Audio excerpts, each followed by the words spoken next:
ஸ்டாலின் அவர்கள் உதயநிதி ஸ்டாலின் அவர்களை முதலிலே சட்டமன்ற உறுப்பினர் ஆக்கினார், பிறகு அமைச்சர் ஆக்கினார், இப்பொழுது துணை முதலமைச்சர் ஆக்கியிருக்கின்றார்.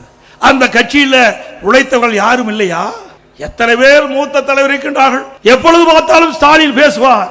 எமர்ஜென்சியில மிசா சட்டத்திலே நான் சிறையிலே இருந்தேன் என்று சொல்லுவார்.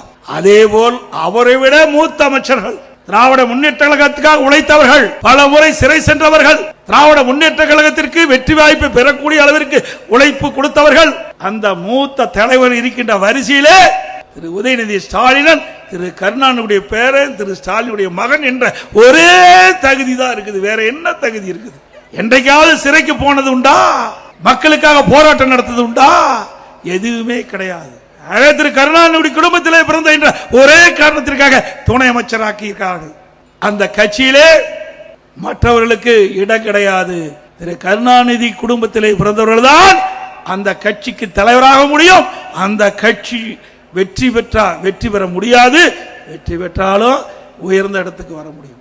இங்கதான் எப்படின்னா டெல்லியிலும் அதே மாதிரி தான். திரு கருணாநிதி குடும்பத்தை சேர்ந்தவர் நாடாளுமன்றத்தில் வெற்றி பெற்றால் அங்க மத்திய அமைச்சராக வர முடியும். திரு கருணாநிதி மகன் திரு அழகிரி அங்கே அமைச்சராக்கப்பட்டார். திரு தயாநிதி மாறன் அங்கே அமைச்சராக்கப்பட்டார். இப்பொழுது திருமதி கனிமொழி நாடாளுமன்றத்திலே நாடாளுமன்ற குழு தலைவராக இருக்கின்றார். மூத்த நாடாளுமன்ற உறுப்பினர் இருந்தாலும் கூட அவரையெல்லாம் ஒதுக்கி வைத்துவிட்டு திரு கருணாநிதி குடும்பத்தை சேர்ந்த திரு கனிமொழி தான் அங்கேயும் அந்த பொறுப்பை கொடுத்து ஒப்படைத்திருக்கின்றார்கள்.